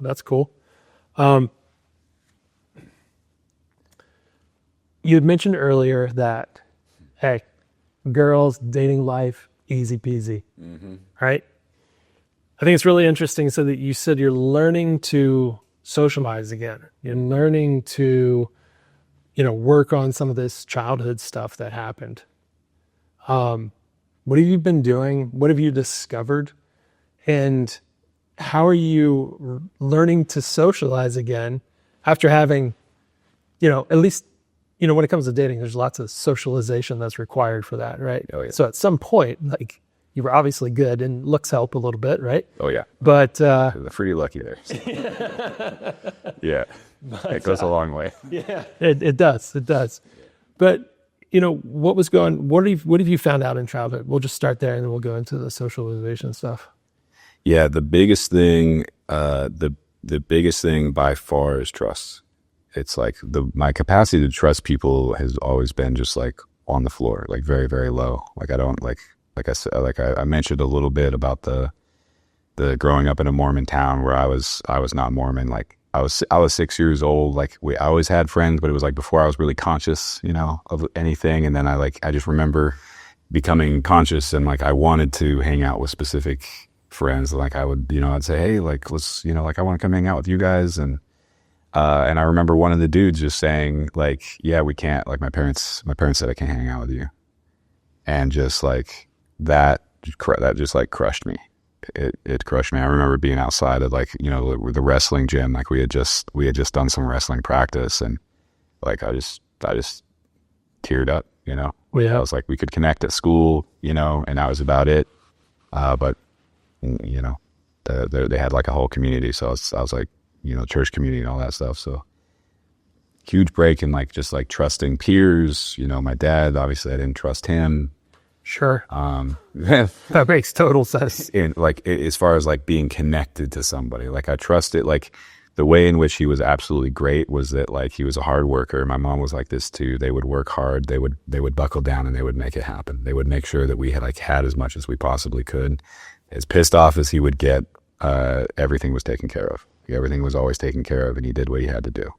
Right. And so that carried with me, and that definitely has always carried with me. It's like, I will do what I have to do. So I've carried a seriousness through my whole life, and, like that has worked out as far as like socializing. So people who are willing to put up with it, like, and I, like people who are willing to put up with me, put up with my seriousness. 'Cause it's like, I don't laugh a lot. Like I don't like, which, like I feel guilty for a lot because I'm like, it's, like I love it when we can get dark. Like I love it when I'm like hanging out with guys who can go dark and hard and gritty, because I'm like, now I can feel it, like now I can finally feel it. But most people like, by the time I'm just starting to get excited, like they're shutting down and I'm like, okay, fuck. Totally know what you need, man. No? Totally know what you need. And so it has been like socializing and feeling like comfortable and connected and safe and trusting. Socializing has never really been a thing. Had never really been a thing for me. If I did have friends, it was more serious. It was more practical. It's because we're living together. It's because like there's some way that we're relying on each other that's like more fundamental. And then the girls. The girls were always like that for me too. It's like I see a hot girl and it's like I was always like driven and successful enough. They're attracted. Like it's like, yeah, so many girls I got turned down by because like they're not, like I'm not connected, I'm not social enough, or like I'm not what they want me to be. But like, yeah, there's plenty of hot, beautiful, fun, and interesting girls that are like super into a guy like me. Sure. Totally. So that's always been there. Right. High quality problem, Exactly. So as much as they bitch and complain, they still love me. So what has come to me over the last 3 years, and it's been truly the hardest thing I've ever done, like harder than any, like than working in a shop with my fingers freezing cold, still trying to turn bolts. Like harder than that is still, it's like sitting in an intimate situation with somebody else, right? Feeling more tender, feeling more raw, and feeling like I'm having to rely on them for something that I can't tangibly. It's like if somebody's got to deliver something, it either happened or it didn't happen, right? And and that's a very clear line. It's a very clear boundary. But when it comes to like emotional connection, do we feel each other? Like, does this feel good? You know, that kind of thing. That is like a very dark place, like hard place for me. It's like a challenging place for me. And so to build trust there of like, am I engaged? Am I interested? You know, and like, and trying to find that. I've wanted it. Like I've wanted that for for all of my life. I've always felt like an outsider in a way where I see other people hanging out and like, and laughing about like just their normal day, and they're talking and they're having, you know, they feel like connected in a way, and I feel disconnected. So I've always wanted it. And that's the thing I've been able to dive in, like have been able to dive into over the last 3 years, is like finding out why that's happening. Right. And I didn't have a clue beforehand. I was just doing my thing. But as I've dug into it, as I've even to be honest, like as I've even trusted coaches or therapists, because that was a thing I would have never done. I wouldn't even get massages, man. Like I wouldn't even get massages because I don't trust somebody to put their hands on me. Wow. I didn't even want to be touched, you know. But I would have girlfriends, you know, in my like mid late 20s that would say like, you know, like I want to get you a massage for your birthday, and I'd be like, I don't know what you're talking about. Like I don't want to, like what, that's creepy. That's weird. I don't want anybody putting their hands on me. Right. That was like that far. Yeah, that's pretty extreme. Yeah. And then it got to a point where it came from the freedom, the financial freedom. You know, there was enough space for me to sit alone, to sit with myself, like to sit with friends, and like be in more of a space where like I wasn't driving towards something. And if I wasn't driving towards something as clearly, I was like, I didn't understand what my life was about. Right. I didn't understand how people are just having conversations when there isn't like a clear purpose involved. Because everything for you up until that point was like purpose driven. All purpose. It's like, oh, I got to do this, got to do this, got to do that. Like, okay, no time for small talk. Like, exactly. Like, yeah. It's just like, let's get the shit done. Yeah. Right? We're either getting it done or we're not. Like, we're wasting time, or I need to sleep, you know, like something like that. Yeah, that makes total sense. And, you know, that's also such a dude thing. Like, us as guys, we do that kind of stuff all the time, right? It's like, you know, that's not our domain to be necessarily super emotional about everything, as you know. But yeah, it's funny you say that. But I understand totally why you were like that, right? Because that's the way you had to be. Mm-hmm. Yeah, and to probably a further degree than like the average, you know, and you know what that's like. Yeah. And so yeah, over the last 3 years, I started like branching out, and like you know, I remember meeting you probably a little over 3 years ago. And at the start of pretty much at the start of this journey. Yeah. Oh, yeah. I had just started like thinking about, you know, finding a coach, you know, talking to some people. And so that's when I found you and Brian through Fearless, right? And that's when I originally met you. And I remember being quite like inspired by you specifically, because the story you would tell just made so much sense to me. Like the way you met Anna, like the way you live your life, like just like it, like, you know, was quite inspiring to me. And so finding, like even opening up to asking other people questions about how I'm gonna, like, because I've always been like, I'm gonna figure it out myself. I'll go read a book about it, or like even when I rebuilt my house, like I wanted to do it mostly intuitively, but of course I wanted to also read a bunch of books. So I bought a bunch of books. I was watching people do it on YouTube. Whatever I wanted to do, I was going to watch somebody do it, but I was going to figure it out myself, right? Like I wasn't going to go ask somebody for help. Full DIY. Full DIY. Punk, like totally. I totally get it, man. I know exactly what you're talking about. Yeah.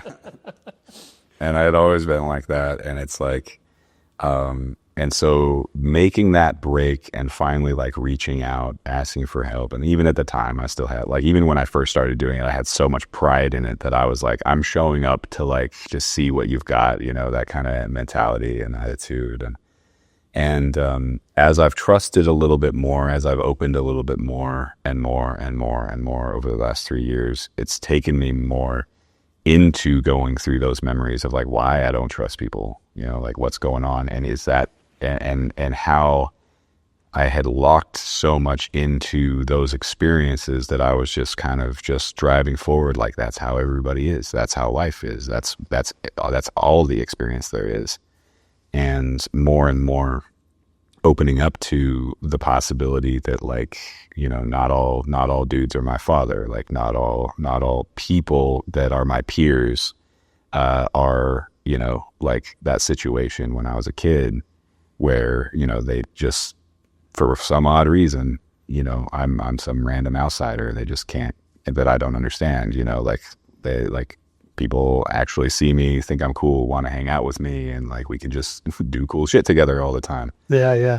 And opening up, and so it's been quite a journey just the last 3 years alone, just like stepping in a little bit further and a little bit further, and like and it's a bear for me being like the kind of guy that I am, where I'm so willing to dive into like a big mess and take on projects, to have something feel so tender and sensitive that isn't even like a hard task, you know? Totally, man. Yeah, I know what you mean. And, you know, I think part of being a well-rounded guy is to be able to access that stuff, you know, as foreign and as weird as it is to us. It's part of us for sure. Yeah. And, yeah, it's definitely weird when you get into some of those spaces and you're like, ugh, like, should I feel this? Am I supposed to feel this? Like, this doesn't compute to the past 30 plus years of my life. And yeah. And the intensity, just how intense it feels. It's like, it blows my mind still how intense it feels to just put a little more trust in somebody, to ask for something a little more, like to ask for a little bit more help, you know, or even like, to even reach out, you know, for some coaching or something like that from somebody that I genuinely respect, you know, like not just going to some guy because I'm like, oh, I can like get a little bit out of this and then just so I can say, you know, goodbye, but actually like, you know, go to somebody that I genuinely respect, like genuinely interested in like being like close to, paying attention to, and saying like, how do you do this? You know, like, what do you see here? And trusting that somebody else might actually have my best interest in mind, might actually like, or might have like a general, like mutual best interest in mind, I guess is more like it. Totally. Yeah. I know what you mean. And it doesn't mean I don't still get burnt in some situations, but it has left me a lot more, it has put me in a lot more places that I like to be and that I'm enjoying. Like it's had me in, you know, like hanging out with people that I can relax a lot more with. Okay. It's having me laugh a lot more, right? Like I can get into conversations like we were in yesterday, and yeah. Alex Radam and I last night are just like, we laughed for probably 30 minutes straight because we can just start saying, we trust each other enough to just like say like really what's on our mind. And it's not necessarily trusting to not be judged, but also trusting that it's not going to like overwhelm the other guy. The other guy, yeah. To hear that kind of stuff. Right? Yeah, I think the stuff I need to like that I need to get off my chest and I need to say or want to say in the moment is going to be interesting to me, that kind of thing, you know. I think that's really good for guys to do, especially like shit talking with each other. Oh yeah, like the locker room talk. So it's better than therapy. It is 100%, and it's so good for guys to be in that environment. It tests your mettle, right? You know, because guys are looking for your vulnerabilities, and they're going to go after it, and they're going to get you as hard as they can. And you know, I think that's, yeah, it's just a very primal thing in us as guys. Is like, hey, what's the pecking order here amongst all of us? And we're going to find out real quick about some good shit talking, going after vulnerabilities, and just doing what guys do. You know, I think it's really, really healthy and important, especially for young men to kind of go through that, to get some toughness built. Yeah. And to find more of that without like because the shit talking can happen when you're not like part of a group that you trust and care about that is like aggressive and cutting people off and cutting people down. And it can also happen in a way with like where it's like, I'm actually doing this to like, to strengthen our relationship, is to say that like, I'm going to talk shit to you because I selfishly like expect you to handle this, but like also like know that you can handle this and know that like you want to be able to handle whatever this is, or I'm going to find out what you can handle or can't handle. You're going to find out what I can and can't handle. If somebody else talks shit to us, like fuck them. Yeah. Right. You know, but like building out like a little crew, you know, and trusting each other to like sharpen our edges and stuff like that. Like there's a lot of love in it too, actually. Totally. Yeah. And you know, it doesn't ever look like love to the outside. Like, you know, like girlfriends in the past have hung out with me and my buddies and they're like, you're so mean to each other. It's like, no, we just love each other. So we're just going to beat on each other, you know, and just do what we do. And that was a really good point that you brought up. You know, there's guys that just push it too far just because they want to be assholes. And there's no real growth in that. That's just like, that's where trauma gets built and pain and hurt and all that stuff. But it's like, there's the other side. It's like, yeah, because I love you, you're my brother, like I care about you. Yeah, I'm going to go full bore at you because I know you can handle it. And in a weird sort of way, it's a sign of respect amongst men. Yes. To be able to just tear each other down. It's like, oh, I like this guy. In a weird sort of way, it's like men being vulnerable through attack. Yes. And that makes you trust that other guy. It's like, oh, this guy feels safe enough to talk shit to me. I respect that. Yeah, or to even like, which actually gives like the freedom to just say what I really want to say. Yeah, you know, that kind of thing. Yeah, it's just super raw. I love it, man. Yeah. Like when I worked in the car industry, I loved every minute of it. Of us just picking on each other. It was just epic. Yeah. Just super important for men to go through that, and I can always tell men that I'm around that haven't been through that. You know, they'll get set off on like the tiniest little thing, and it's like, whoa, yeah, okay. Yeah, well, it makes it super uncomfortable. It makes it like super uncomfortable, and it's like, now I feel like I have to take care of, like when that happens, like if I say something, like if I talk about some of the heavy stuff, or if I make a little rib and a joke, it's like, oh, I'm going to have to take care of you to be in a relationship with you. Yeah. So it's like, I got to keep my distance. Yeah, it's like, unless I want to take for some reason, right? For me, it's like, I don't trust him. And I don't trust a dude that I can't. It's this weird thing for me personally, you know? It's like, if you can't take shit that I'm giving you and you can't give me shit, like, I don't trust you. I get that.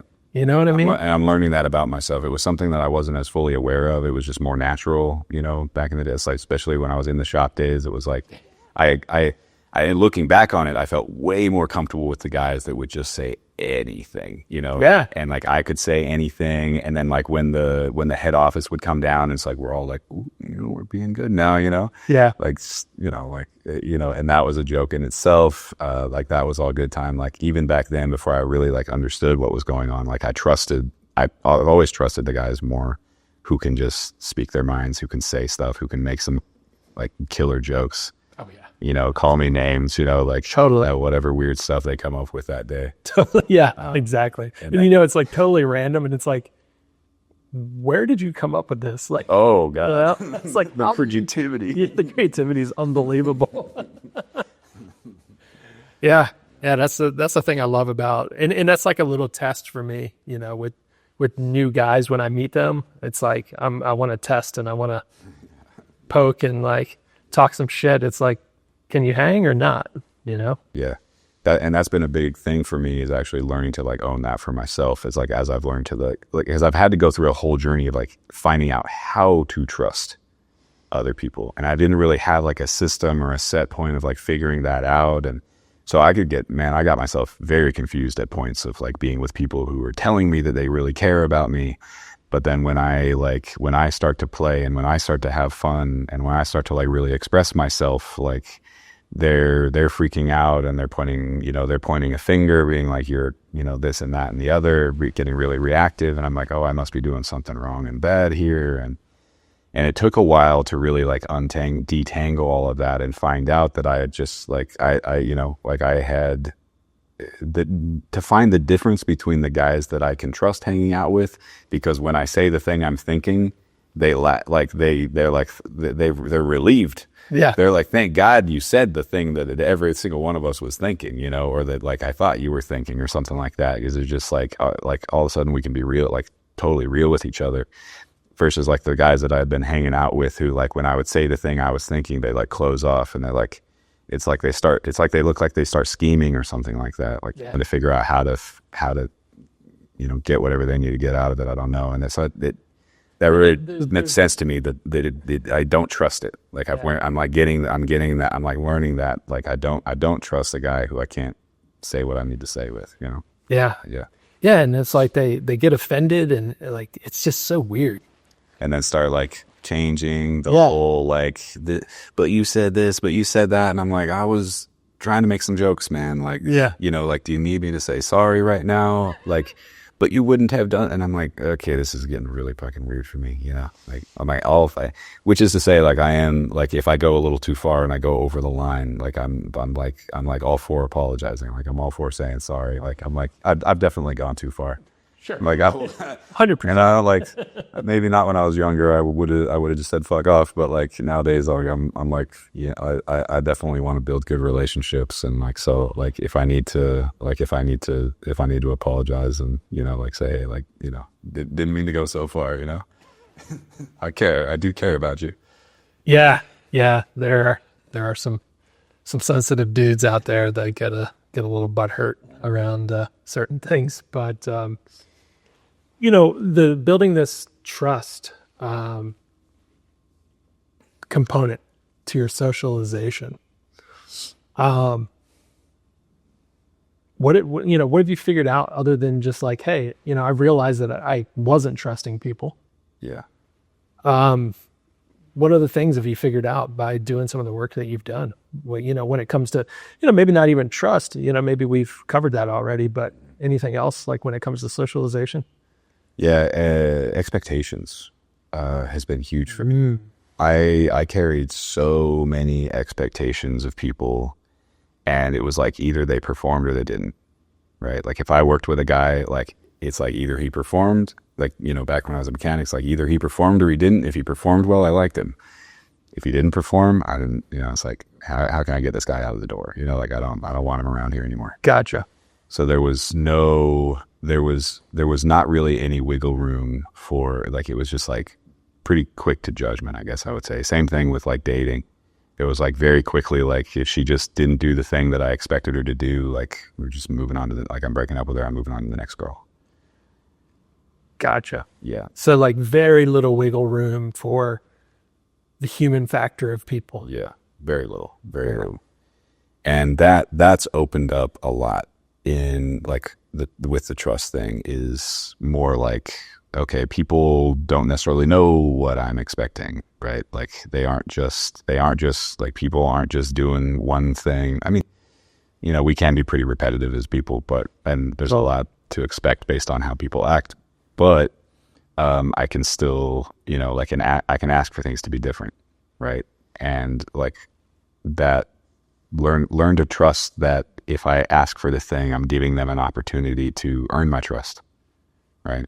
And so like when I'm dating, like dating over the last year or so has been, huge for that. And then I've taken bigger and bigger and bigger steps with getting frustrated that she's not doing the thing I want her to do. Should I break up with her? That's my old thing.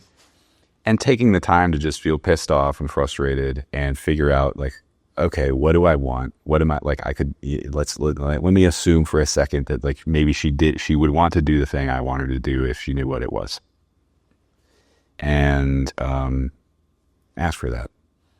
And that's like stupidly easy, and it's like why it just didn't make sense to me before. It didn't make sense at all to me before, and so taking that in, and then of course testing it out and actually getting like far more comfortable with it. And now I've been like even going to the degree that I'm like seeing how much I can ask for and get away with. Like I'm like, how much will people do just because I asked them to do it? Yeah. And it's a surprising amount, actually. Yeah. Surprising amount. Like people really, which that has been a huge expansion for me in learning to trust, is like how much people actually want to help, like how much they really do care. And that whatever story I had in my head about like, they're either locked into doing what they're doing, they are the way they are, and I have to find the person that already fits the mold. Just mostly gone, almost entirely gone at this point. And now I'm playing at the edges of what I can get away with. Nice. You know? Nice. Yeah. Yeah. I mean, I find that people are, for the most part, want to be helpful. Yeah. Some don't, but it's okay. Yeah. Yeah. And then they kind of show themselves, you know? Yeah. Like it felt like a bigger deal, like early on and like kind of testing this out, it felt like a pretty big deal. Like it felt really personal. If I would ask for something and then they wouldn't follow through, you know, they would say yes and then just would forget about it or something like that. You know, and then at some point I just, you know, like felt free enough and I had done it enough and there's enough, you know, I guess like social wealth to go around, that it feels more like, hey, if I ask somebody for something, if I ask for some help, if I ask for some like love or care or apology and they don't do it, they forget, they don't show up, it's like, yeah, no big deal. I just spend time with the people that do show up for me and do show up with me, right? That's awesome, man. That's really cool that you just said that. And, you know, I feel a lot of guys let themselves be taken advantage of, let themselves be abused, and don't stand up for themselves and don't have that filter that you're talking about. Is like, oh, okay, I can't count on this guy, so whatever. Well, I can count on these other people. I'm going to go hang out with them. Yeah. You know, cutting people out of your life is a necessary thing as we grow and evolve as human beings. However, most people are terrible at that. Oh God, yeah. I mean, I'm still terrible at it sometimes. I feel a little guilty, you know. But it's still, you know, I would rather do that than be like fuming every time, like trying to figure that out. It's just like making a bad relationship work. It's just not it's just not worth it for either person, to be honest. Yeah, it's just so much work. It's like a total pain in the ass sometimes. It's better to just get rid of them and get them out the door. What was it like for you to come to the conclusion? You're like, hey, I should go look for some help. I should go explore things that I don't understand when it comes to me.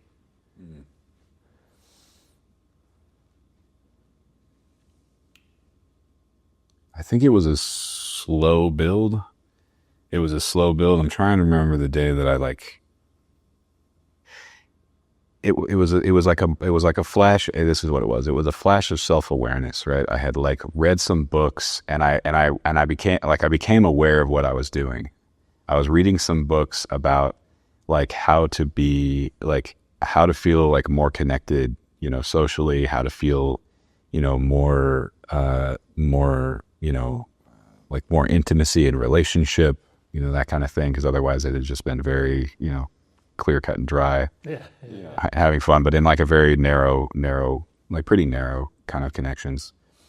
And I just noticed that I was reading books about it. I was watching online seminars about this thing, about, you know, like getting some help. And then it just kind of dawned on me that I was trying to help myself. Mm-hmm. Right. I hadn't really, and like maybe I could just find one of these people who knew what they were doing, you know, like I could find somebody who knows what they're doing, who understands what they're doing and just go at this thing more directly. Okay. Because as good as I've been at like figuring things out myself and just going through the trial and error thing, the moment it hit me where I recognized that I had just been doing this all myself, figuring it out myself, and thinking like I could just like spend some time with somebody who like really knows what they're doing, ask more personal questions. I honestly feel like it just felt like a relief. It felt like a relief to me, in some sense, and it also felt really exciting. Like I remember feeling like the first time I forked out some money for some coaching, I would, you know, like I would have never spent anything more than like 20, 30 bucks on books. You know, if it's written in a book, I trust it, something like that. And then I ended up spending, I think like $4,500 on like a coaching weekend. So glad that I did it. But I remember actually being pretty worked up about it. You know, like there was a relief when I realized I was going to do it. And then there was this like I remember going to the website, right, to the website and like putting in the information, getting a little worked up, getting a little overwhelmed, saying like, no, I can't. I'm not ready for this. Like closing the laptop, setting aside, going back, and then like 30 minutes later, like, no, like I'm thinking about the book again. I'm thinking about doing the thing. And I'm like, and then just asking myself, how much longer am I going to keep trying to figure this out myself? And how much of my life is that going to take if I could just go hang out with this guy for 3 days, a week, or however long it takes, and learn so much more just directly in the moment, right? Like in-house. Yeah. From somebody who knows what they're doing. And I think I did that back and forth like at least 3 or 4 times. Then finally I was just like, I'm just going to do it. I'm just going to do it. Press the send button. And then I like panicked a little bit afterwards. And I was like, I've done it. It's a done deal. I'm going to buy the airline tickets. I'm going out. I'm going to make it happen. And I'm like, so glad that I did. So glad that I did something that just felt like, again, intensely scary for me, but just said like, I've got to do it. I know I have to do it. I know I need to break through this, and just did it anyway. Nice, man. Nice. What, I should have asked this question before the question I just asked you, but I thought of it. What made you realize that something was missing? Something was off in, in your life. This came because I had spent enough time, right? Like I came from Portland, like I went to Austin, I felt cocky, I had a bunch of cash on hand, I was doing this, I'm like, I'm doing that. And I'm like feeling super cocky. And so like I rode that for probably 6 to 8 months. Because everything before that had been so objective focused. I had never really sat still long enough to just notice the things that made me really uncomfortable. Okay. I was always going like, I want this and I'm going for it. I want this and I'm going for it. And then got to Austin, rode the cocky high of that for like 6 to 8 months. And then at some point was just like, I'm hanging out with people, I'm at parties, and then I'm there and I don't have my objective, I don't have my goal. And so I'm like not sure what to talk about, and not sure what to drive for, not sure what to check what other people are into, that kind of thing. And then that's where I started to feel the discomfort. Like I finally, there was like enough space where I started feeling really uncomfortable. Started having all the thoughts of like what I'm missing. And I started like, and it's, like, of course I did everything I could to avoid them, but like for a little while, like I would just like, gotta go take a drive, like I've gotta like, like you gotta go spend more time with a girlfriend or something like that. Gotta like make something happen. But then, yeah, it's like just the more time that I had to sit still, the more time that I had to just feel more, like be more aware of what's going on outside of my objective, the more that stuff just started hitting me. Like I remember having my first realization, like I cried pretty intensely when my mom first passed, but I remember it was sometime in that period where like I finally had the realization that I had, like, my mom had passed like a year. It had been like a year since my mom passed. And I hadn't actually like sat and felt through that. Like I hadn't really felt it other than like the initial big feeling. I just assumed that was it and I moved on. But I was still holding a lot of that pain in my gut, and was still holding on to her in some ways. I didn't even realize that until I had enough time to sit still, and then the thoughts of her would come up, the memories of her would come up, and then those would come, and then I would like start to, like, I would share that with the girlfriend I had at the time, and then she would say like, well, do you miss her? It's like, fuck, I do miss her, so yeah. That would hit me. And so like I even started to inquire in myself, like slow down enough to inquire within myself that there were more things that I wanted outside of just this very direct, big goal, just drive. And that's when I would sit at a party and I would see other people giggling and laughing, and they would be like really close and cuddly. And at first I was just like, why are people all cuddly like that? Like, that's weird, but they would be like, they were just more comfortable with each other. right? Like I was always like, I could always make something happen, right? I could always like, do the bold thing I needed to do to get what I wanted, but I never felt comfortable like that. And so when I saw other people just feeling comfortable and they would be sitting on a couch, just like comfortable and giggling with each other, like it just like, I started to feel like, oh, I want to be able to do that. Like, I want to be able to do that. I want that. And it's like I basically just admitted to myself. It like took enough, sitting still to admit to myself that I wanted that. I wanted to be more comfortable. I wanted to feel like nicer things, lighter things. If I wanted to experience that as well. Yeah. I mean, your life up until that point was, I don't want to say it was heavy, but it was intense. It was intense, yeah. Yeah. Yeah. Yeah. I think I went through a similar experience myself. I can resonate with what you're talking about for sure. Definitely, man. What is one of the things that you see men struggling with these days? The biggest thing that I see the men struggling with is, I think the biggest thing is self-responsibility. It's just like it's like all over the internet. It's all over the news. And it's like, it's just so much. There's so much. The men who are struggling, I guess I should say, the men who are struggling, the thing that they seem to be struggling with is self-responsibility. There's so many guys that will whine and whine and whine about like how girls are treating them and all this and that. And I'm like, she's a girl. She's a girl, man. Like, Yeah. like what are you like what is she gonna do to you, man? Like, what can she possibly do to you? And so it feels so like she needs your protection as a dude, right? Like she's so freaking vulnerable. She's so like the girls that like, it's like even tall, like I've dated taller girls and bigger, like, and I've dated some like stronger girls that were like, doing a lot of weightlifting and stuff like that. And they're still like, and like they're still substantially weaker than I am. They're still substantially more afraid of getting hurt than I am. And that any dude, well, I guess not every dude, like a lot of dudes are afraid to get hurt. So Yeah. that's kind of a big thing. Yeah. But like they're so like they need to be protected and cared for, and so like all this whole like of course they're going to be like trying to figure out how to get safety in whatever way they can.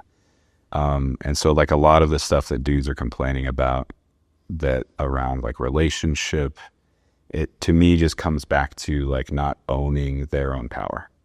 Totally. Right. It's like you as a dude have so much more power than right? You can literally power, like literally physical, move the world power, right? And so many guys just refuse to acknowledge it, or they just don't use it, or they just haven't developed the willingness to use it, or they have some ideal that they hold on, some excuse to like they shouldn't have to use it. Yep. And I think it just neuters a lot of dudes, and it's like, and they don't have to be. It's like they don't have to be small like that. They don't have to be afraid like that, right? It's like so many guys that are struggling with feeling small and feeling inadequate and feeling disrespected by women. It's like, of course they're gonna disrespect you if you don't own the power that you inherently have in the body that you have, right? Yep. You can walk up to any girl and scare the absolute living shit out of her. Like, and you could walk up to probably plenty of guys and scare those guys, right? Totally.